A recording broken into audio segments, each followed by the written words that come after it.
जय श्री माताजी। उपस्थित सभी साधकों का हम स्वागत करते हैं। सामूहिक ध्यान की शुरुआत हम सामूहिकता में कुंडलिनी चढ़ाकर बंधन लेकर करेंगे।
सामूहिकता में 3 महामंत्र और उसके बाद श्री गणेश मंत्र का पठन करेंगे।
सामूहिक चित्त को केंद्रित करेंगे सहस्त्रार पर।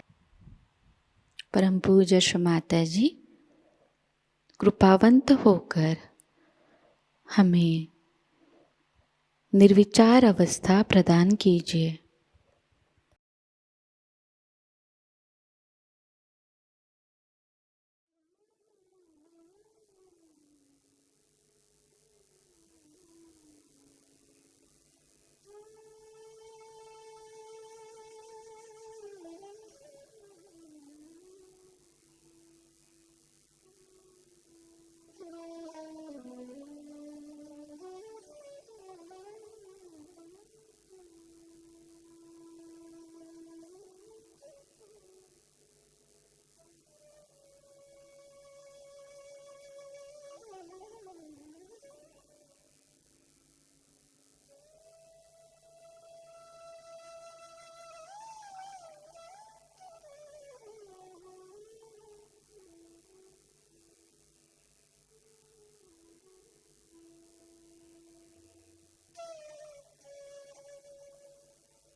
इसी निर्विचार अवस्था में हम श्री माता जी की अमृतवाणी को ग्रहण करेंगे।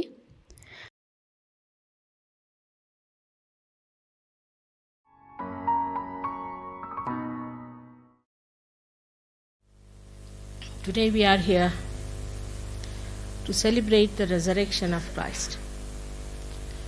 Resurrection of Christ has the greatest significance for all the Sahajogis, and we have to understand that He resurrected Himself so that we could resurrect ourselves. The message of His life is His resurrection and not His cross. He bore the cross for us, and we don't have to bear any more. I see lots of people having this drama going on. They are carrying the cross across to show as if we are going to do the job for Christ, as if he has left some work to be done by these people who play a drama. But all this drama is to deceive yourself and to deceive others. There's no sense in playing such useless things to show how Christ suffered. To make you weep and to make you cry, Christ did not suffer. He suffered that you should enjoy, that you should be happy, that you should lead a life of complete bliss and gratitude to the Almighty who has created you. He would never like you to be unhappy. Which father would like his son to be unhappy? So we have to understand that his message of his life, why he came on this earth, to do the greatest job is that of resurrection. If he had not resurrected himself, I could not have worked out Sahajayoga. So we have to be eternally thankful to his life and to him, that the way he did all this difficult task, taking upon himself, that we cannot do. We human beings cannot do it. It's only he being the divine, he being the Om, he being the Logos, he being the Brahma could do it. But now you all have ascended. I can see on your faces, Christ writ large on your faces. It's beautifully shining in your eyes and twinkling. He is there within us, in our hearts, in our eyes. And he has resurrected himself and he has resurrected you too. But now it is for you to resurrect other people. You can resurrect other people. This is the power, you have got it. Through him maybe, or through your Kundalini. But you have this power to resurrect other people. But first and foremost thing, you have to be strong like Christ. How he obeyed his mother and how he obeyed all the demands of his life. How he was committed and how he dedicated himself to this single task. He didn't bother as to develop his monetary side or to become some sort of a big officer or to become another great rider or a swimmer or climb on the Alps, some sort of a thing like that. He didn't try all these tricks and didn't try for hanker after all these things that sometimes make us quite mad. What he did was to establish his identity as the Brahma itself, as the divine vibrations itself, which he established. What you have to do is to establish yourself as the resurrected people, as the realized souls, as the Sahajogis. And this is going to be very easy. Now everything is made easy for you. Your realization, then your powers, everything has beautifully settled within you. It has worked out so beautifully, slowly and steadily. I don't think I have ever tried to force you to do something or have compelled you to do something. But through your own ascent you can see what's wrong with you or with the people about whom we are talking. And then you can also know through all these powers whatever is to be known. All that is unknown can be your own. Everything. But the attention should be towards your ascent, towards the state. Now ascent is not some sort of a physical process. It is not that you ascend some staircases. It is a state. It's a state of your personality. And there where I always say, excuse me, I think the sun is showing its results. See how the sun listens to me. Can you help me a little bit to take out?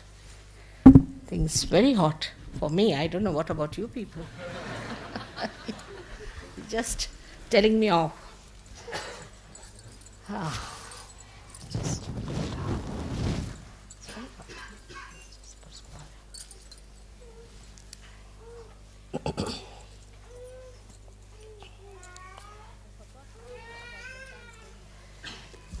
I forgot to tell you about the sun, so he's just troubling me. So I better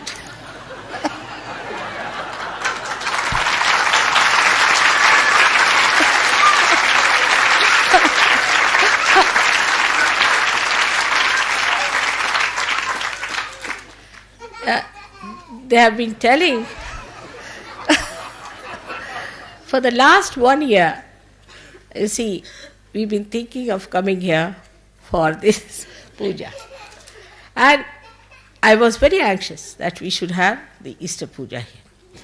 But the dates were not very suitable because those days the moon would be waning. So I thought, how will I do it without the moon? We have to have the moon there, it's important. So I thought we'll have it sometimes later. And suddenly it happened that I had to come here. Luckily, I was here. And then on the television for the last 1 week, they have been telling that it's going to rain heavily, it's going to be very clouded, and the temperature is going to be very bad, and it's going to be very, very heavy rains.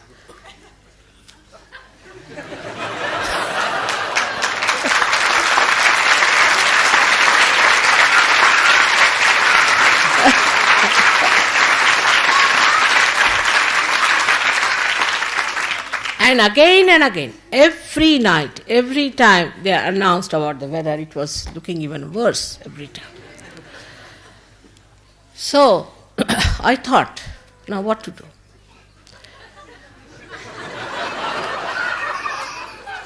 If you ask the clouds to move out, you have to have a tremendous breeze, and that may spoil your tent. So somehow or other, you see, I just told the clouds that you better move on to Newfoundland. Slowly, steadily, not with great speed. And they did it. And then the sun, which was very bright, came out. Early in the morning, I saw him. Red like my sari. So beautiful it was. We were all asleep, but I was awake very early. And I was watching the way it came up, just like my bindi, it came up. I saw it. I said, look at this sun. You see. How obedient, how dedicated, how beautiful. Whatever it is, today is Mother's Puja, you have to have proper light, you have to have proper temperature. See, look at the sky, look at everything. And then gradually it became pink like your faces. It's beautiful. It became pink, beautifully pink, and then now it's shining. I'm sorry I should have given full tribute to the sun the way he has acted. So that's why he's troubling me a little bit, just to remind me. So, as you know, the sun is this Agya chakra. Christ resides in the sun. And in the body, in the being, he is the spirit. When he is the spirit, he is the moon. And when he acts on the Agya, he is the sun. Now, we have seen in his life that he was absolutely, spotlessly immaculate. He had no defects in him. He was a perfect personality. Then why did he want to resurrect? One can ask. What is in his time is the resurrection. His resurrection is like making the way through the Agya chakra for all of you to pass through it. He was like the gate Or we should say he was the one who opened the gate for all of it. Because he was so perfect, he had no problems as we have of our chakras, our kundalini. He had no problems. But he was the complete compassion in the nature of vibrations. Vibrations became complete compassion. So much so that even when he was resurrected, and even before that when he was crucified, he said that, "Oh God, the Father, please forgive those people, because they do not know what they are doing." Such forgiveness, such compassion. And the mother had to watch all that, keeping quiet, because that was the game. That was the thing one has to do. He had to play his game, and he played it so well. So now when we talk about Christ, we have to remember one thing, that he has done all this for us. Now what are we going to do for him? He is the pattern we have to follow. Supposing if that is the pattern we have to follow, then it's not that we carry the cross on our shoulder. That's not the pattern you have to follow. Many people think because he carried the cross, we can carry the cross. Anybody can carry the cross. If you in India, if you give about 5 rupees to a loader, he can carry a cross across. What is so great about it? What is so great in carrying a cross on your shoulder? It's something great. Any wrestler can do it. Anybody can do it. That's not the point. The point is we have to carry the work of Christ of resurrection. That is what we have to realize. We have to understand the importance of our being, of our lives. Like Christ understood that he has come for this great job here. And though he came as a human being, though he came as an ordinary son of an ordinary carpenter, though on this earth he had a body and he lived like other human beings, still he knew what he had to do, he knew what he had to achieve, and he achieved it.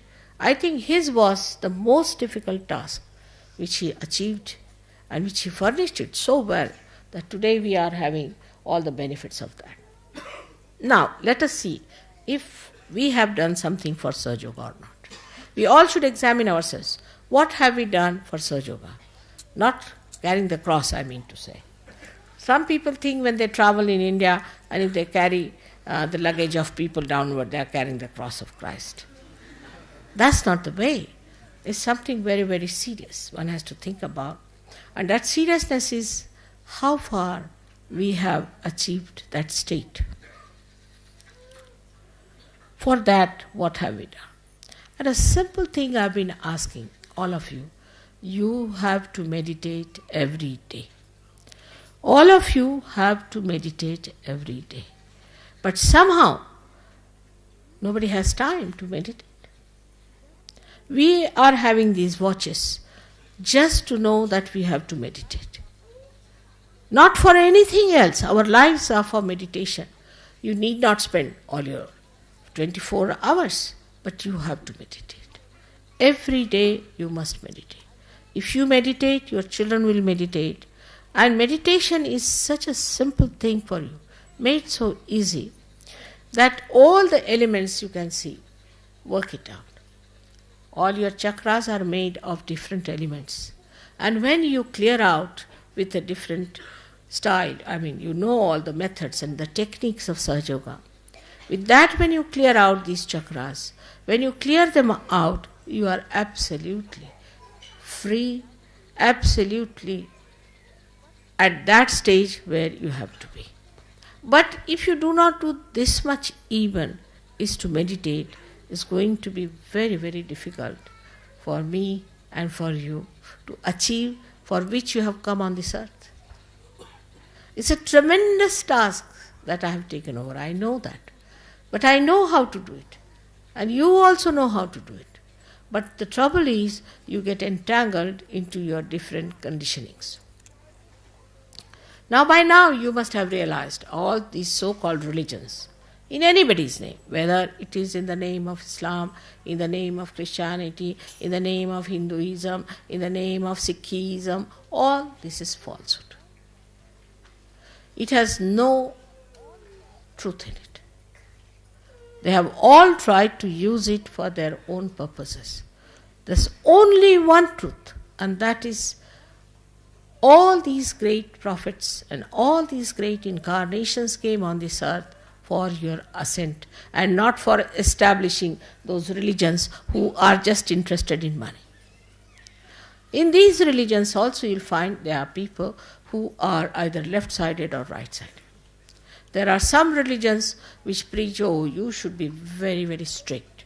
You should not do this, you should not do that, you should not drink, you should not smoke. There are some who say you should not marry, you should not look at women, you should not look at men. All kinds of restrictions. Even in Hinduism you will be surprised. There are so many restrictions. If you see the amount of superstitions that exist and that are created by Brahmins in India, you will be shocked. For everything there's a superstition. If you walk with your left hand ahead, that means this. If you walk with your right hand, then that means this. If you sit like this, that means that. Everything, they have made a human being into a machine, and there's no spontaneity about it. All kinds of absurdities there are in Islam too.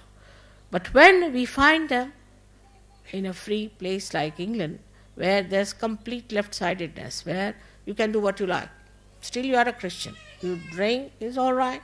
You have 10 wives is all right. You have 15 keeps is all right. Anything you do is all right as long as you go to church and pay money. So, there's nothing, you see, especially for the Protestants, that's the religion I was born in, where everything is allowed.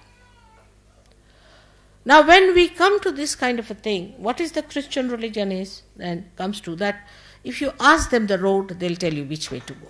That's Christianity. It's coming to that end. Now, all these religions either are indulging into the right side or onto the left side.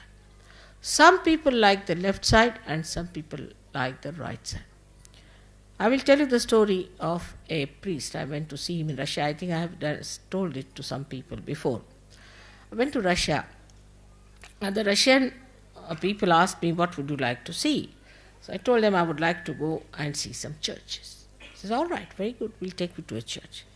So they took me to a church, and it was about that Greek Orthodox church, you see, and a black order, which is supposed to be the highest. I don't know how they call it. So went inside. The priest said, all right, today I'm sorry, you see, we cannot offer you meat because our fasting is there, but we'll have lunch. So we had a very sumptuous lunch and all that. But the priest was only busy drinking. Because it was fasting, so drinking is allowed according to them. So he was drinking and drinking and drinking. He drank so much that he forgot that we were there. We were supposed to be VIPs. You see, just lost himself into drinking. So we thought better now have an honorable retreat, you see. So we got up and walked out of that place, and this fellow didn't even come to wish us. And these officers, the Russian officers, didn't drink, didn't do anything, and they were laughing and laughing. He said, see now, this is Christianity. That's why we didn't want to take to Christianity. So I said, but see, that's not Christ. They said, that's true, but what is these people are saying, is it Christianity? I said, it's not. Now, this gentleman, you see, was supposed to be the highest person in spirituality living in Russia. So they told me a story about the Tsars. You see, Tsars wanted to have some religion because they thought everybody is having a religion. We have no religion, must have some religion. So they sent for some people, and the people who came forward were Catholics to begin with. So the Catholics said, all right, you can drink in Catholic religion. I don't know how they got this idea, but it's all right. Catholic religion you can drink, but you cannot have more than one wife. The Tsar said, no, that's not possible. We have to have many Tsarins, you see, for different purposes, so we can't have that religion. So they cancelled it. So then the Islam, you see, that time I think there were no Hindus available. Thank God. They had the Islam people went, and the Islamic people said that, no, all right. You can have 5 wives, it's all right. But you cannot drink. They said, that's impossible. How can we follow Islam? That's not possible. So it's cancelled. So these Orthodox people, Orthodox, you see, the word Orthodox, remember that. They came. They said, no, we are just in the center, you see. We don't mind if you drink. We don't mind if you have many wives. We don't mind. Only thing is, you have to pay us well. Tsar said, all right, that's good. Let's have this religion. And that's how they had this religion there. So this is the situation of the religion today. All these religions have become sort of deformed statues, good for nothing. So now the inner religion within us is the Sahaja Dharma, which has to be fully followed. Now I told, say in India, that now you are all become Sahajas. The story is like this, that there was a villager who became Christian. So he came down to Allahabad to become Christian. So he told them that you have to give me a big name because now I'm Sahab, you see, I'm become Englishman, so you better give me a big name. So what name you want? They said, give me the name of Alexander the Great. So they called him Alexander. But his name was Blondie, you see. His real Indian name was Bhura. So they called him Alexander Bhura. So Mr. Alexander Bhura came to Allahabad and went to the river Ganges for having his bath. So the priest said, the pastor, he said, you can't do that. He said, why? Why can't I do that? He said, no, you can't go and have bath in the river Ganges because the Christianity will drop out, you see, if he goes and has bath in the river Ganges. So this you can't do. So Alexander Bhura said, if I have become Sahab, I have become an Englishman, that doesn't mean I have given up my religion. You see, this is exactly what is happening to us when we try to follow any religion whatsoever. Now we are all identified with our so-called religions in which we were born. For example, if I told Indians, now you don't go to temples. You are not to go to any temple, even if it is a Swayambhu temple, unless and until you have told me don't go to a Swayambhu temple at any cost. There are many churches also where there are very good statues, we can say, or have got something which are really Swayambhus. But there are very few. So you tell me and then go. But they won't listen to me. They won't listen. And when they go there, they catch on their agyas. Once I went to see one temple, which was of course a Swayambhu temple, no doubt. So some Sahajogis decided to go there. But I didn't ask them, they didn't tell me. When they came back, as soon as they saw me, they all fainted. I said, what happened? Where did you go? Oh, we went to this temple. I said, why? You never told me. What do you have here? You see, the Brahmin put the tika on, it's finished. Then it took them 1 month to clear out. Now they don't go. They had enough of it. The same with the Christians. Now, the other day I heard about the Paris episode, where people wanted to have weddings in the church in Paris. So they must have special dresses. So somebody came here to buy some special dresses from what shop is that? What name? Some big name. So the special dresses must be worn because they have to go to the church. And when they came out of the church with those dresses, they had become bhoots. I was surprised what has happened to these 25 of them. What has happened is that in the church there are many dead bodies buried. They are all cut. So when you go also to see the beautiful architecture, go with a detached mind. Don't think that you belong to that church.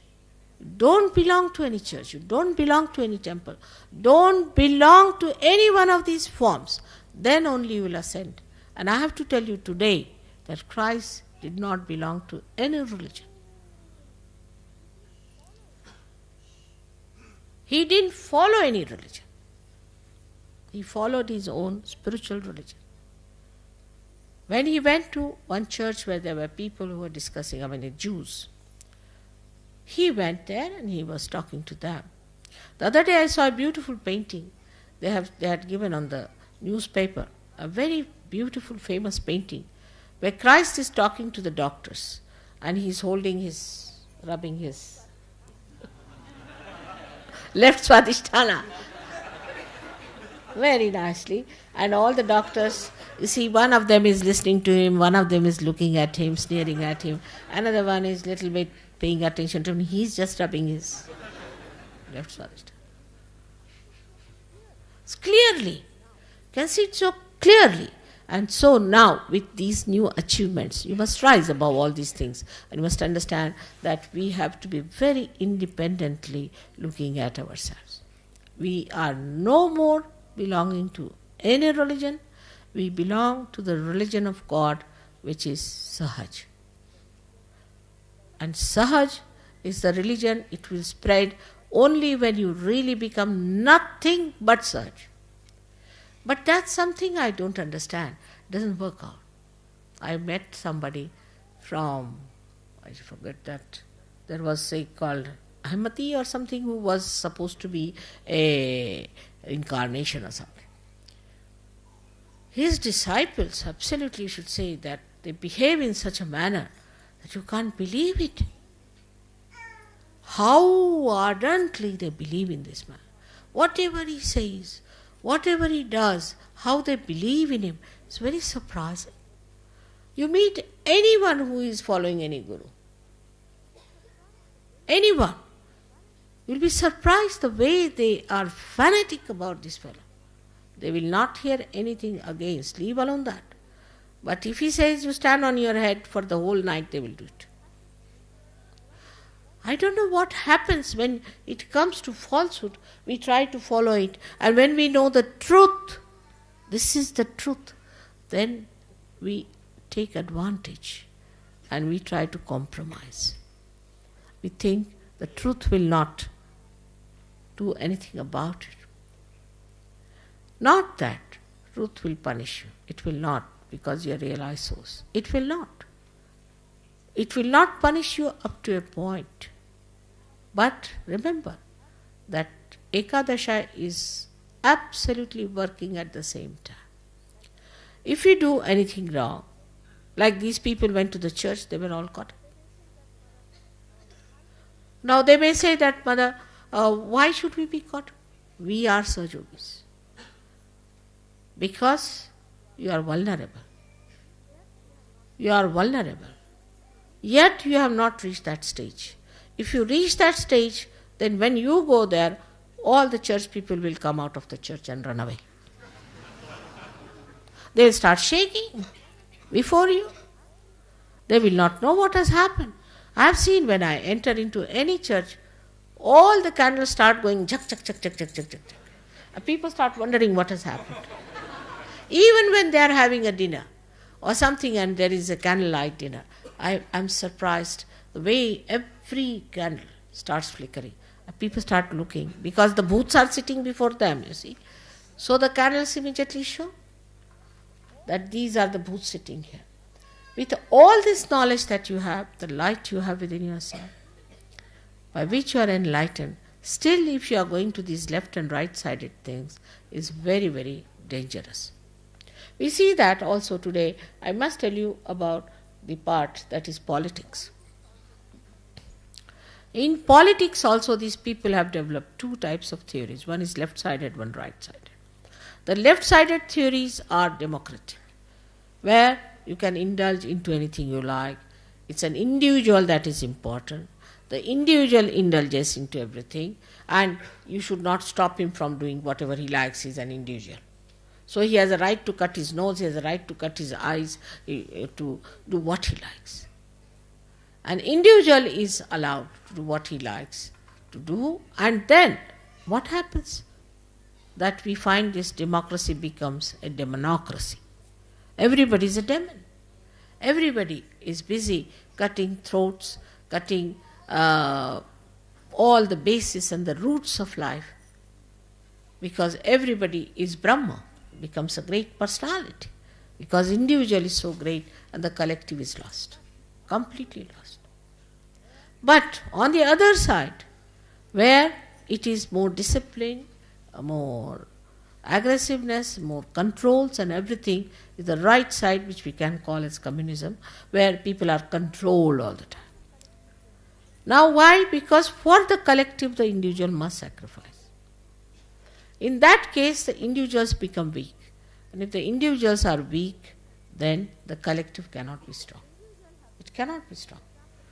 Individual have to be strong. For example, you'll see that the people who come from communist countries, they drink more than people who can drink here. Or those who come, say, from Islamic countries where they don't touch anything, can drink more than even Sardarjis.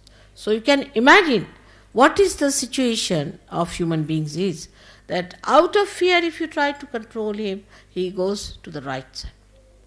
But he is in no way perfected. He is not transformed. He doesn't accept the situation. He doesn't become that. He doesn't have that power to control himself. He doesn't get over his sinning aptitudes. He's still there. As soon as he gets a chance, he falls into it. So that fails. So the individuals are weak in that case. And where there is complete abandonment, do what you like, live the way you like, indulgences, all kinds of things. So you find, every day you see and you say, oh God, this is a decadent society, this is happening. Decadence is because an individual whom you have given all these powers has no power to bear them. An individual cannot bear money. He cannot bear power of any kind. He cannot bear love. He cannot bear kindness. He cannot understand peace because he is still an individual. But when an individual becomes the collective, this is the ascent through the central path. When he becomes the collective, in his strength, he strengthens the collective. And also the collective looks after, protects and guides the individual. This is what Sahajayoga is. So the politics of Sahajayoga is that you have to become the collective personality. And there where we feel that still we are something great, we are different, we are Indians or we are from England or from France. Still if we are identified, then you are not collective. In collective sense, we are all one, part and parcel of one being. Then you are really acting as collective beings and you are one with the divine, where the sun is looking after you, the moon is looking after you, the winds are looking after you, all the Mother Earth and all these elements are working, ether, everything is working for you, and you are so well protected and blessed by this special quality to enjoy the joy. Then you really become sensitive to that joy. When you are one with the whole. Like if supposing this finger or this finger is not one with the whole, is numbed out. As it happens in leprosy, what happens? That this finger becomes numbed out. Even if a rat eats it off, we don't know. Because there is no connection, no nerves acting, it's insensitive. In the same way, if you are not collective and not bothered about collective, you are going to be dropped out. You are not going to be there to enjoy the beauties of your own glory and that of the collective. So one has to understand that we have to be strong ourselves, we have to ascend, and we have to be collective. It's very easy to find out faults with others. Very easy to find faults with the leaders. Very easy to find faults also with Sahajayoga, sometimes with me. Better find faults with yourself. The rest I'll look after.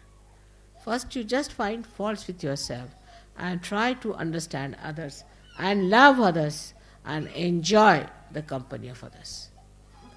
This once you decide that we have to enjoy, I tell you, it's so spontaneous. Just this decision, this faith within you that I'm going to enjoy now my spirit. I'm going to enjoy the collective within me, that's the spirit. Just this decision itself will give you the power to enjoy. But decision should be firm. No hypocrisy, no playing games, no ego, no conditioning, nothing. Just pure desire within us that we have to be the spirit. And the spirit which is the collective being within us. I hope today on this day of resurrection, we have to be thankful to Christ very much for showing us the way. And also we have to be very much concerned and alerted about ourselves. Where are we? Where do we stand? What are we up to? What are we doing? What is our responsibility? What is expected of us? Why all these blessings are given to us? There's no sacrifice in such work. No sacrifice. Nobody wants you anything to commit or to do or to membership or anything like that. I think it's my commitment, as I said, that God has the commitment, but you also have one commitment, that your desires should be pure. That's the only thing, that let my desire be pure. No impurities of any kind should work it out. As Christ had his desire so pure, and that's what he achieved, I'm sure you all can achieve a lot in your life. Today is my 65th birthday. Now imagine, I'm 65 years of age.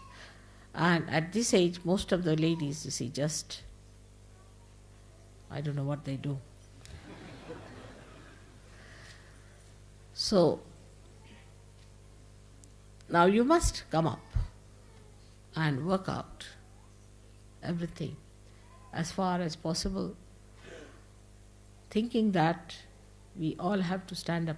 Now the children are coming up. They are also going to stand up. You are all looking younger to me and younger to me. Every day I see you look younger. Sometimes I don't even recognize you the way you look younger. And I think, is he the son or is he the father?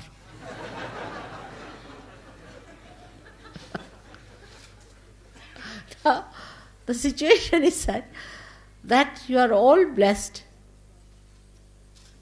You've got jobs, you've got everything. And everybody tells me whether this is what has happened, that has happened, everything. Now, so what? These are temptations, be careful.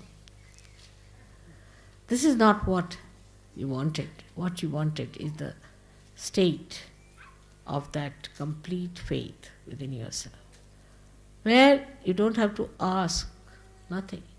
Everything will work out. Everything will work. It works. That's the point is. So I hope next time when we meet, I'll see even younger people than what I see today. And I'll be able to recognize you. Christ died at a very, very young age. Very young age. It's very young, I must say. But how much he has done for humanity. Nobody could have achieved that much in that small age as he has done. It's remarkable. It's really remarkable. That's what I expect you to follow his footsteps in doing remarkable things. And let me see all of you, every one of you, have to do something great. And today is the day of certain promises. May God bless you for that. And I thank you very much for this birthday of mine.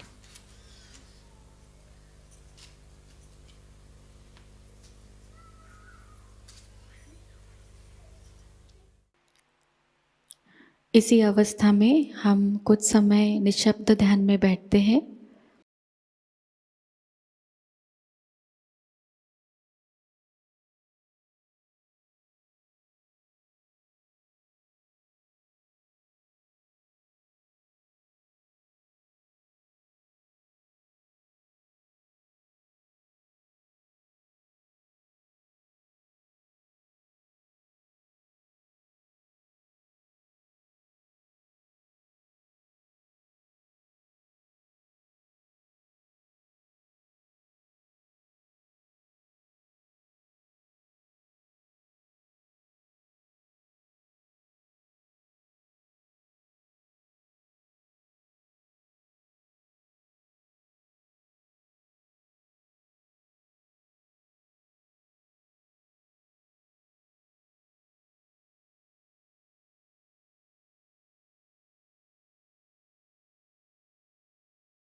परम पूज्य श्री माताजी, आपकी परम कृपा में हम सदैव सामूहिकता से जुड़े रहकर आपके श्री विराट और श्री विराटांगना स्वरूप के आशीर्वाद को प्राप्त करें। हम सदैव निरानंद अवस्था को प्राप्त करें।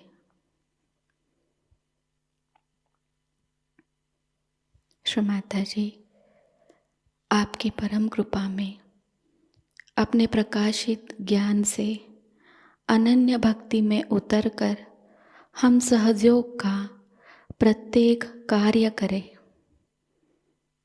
और उस कार्य को करते समय हम अकर्म अवस्था को प्राप्त करें। श्री माता जी, आपकी परम कृपा में हम सब प्रकाश बनकर इस विश्व का आध्यात्मिक उत्थान के मार्ग में मार्गदर्शन करें। कृपावंत होकर हम सबको कुशल संभाषण, दैवी कूटनीति, प्रभावी व्यक्तिमत्व और विवेक प्रदान कीजिए।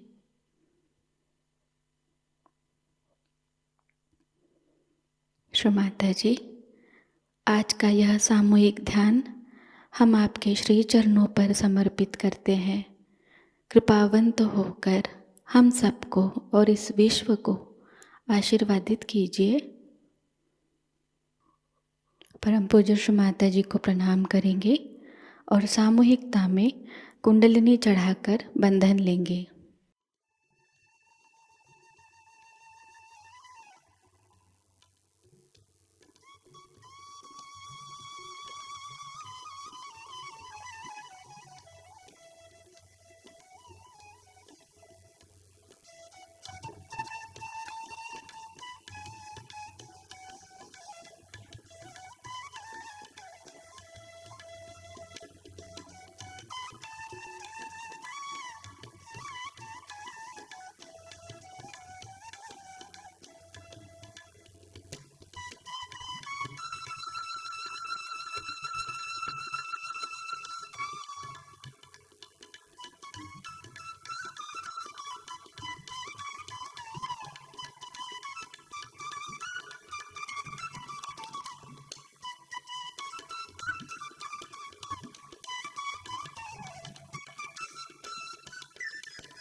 आज का यह ध्यान सत्र यहीं पर संपन्न होता है।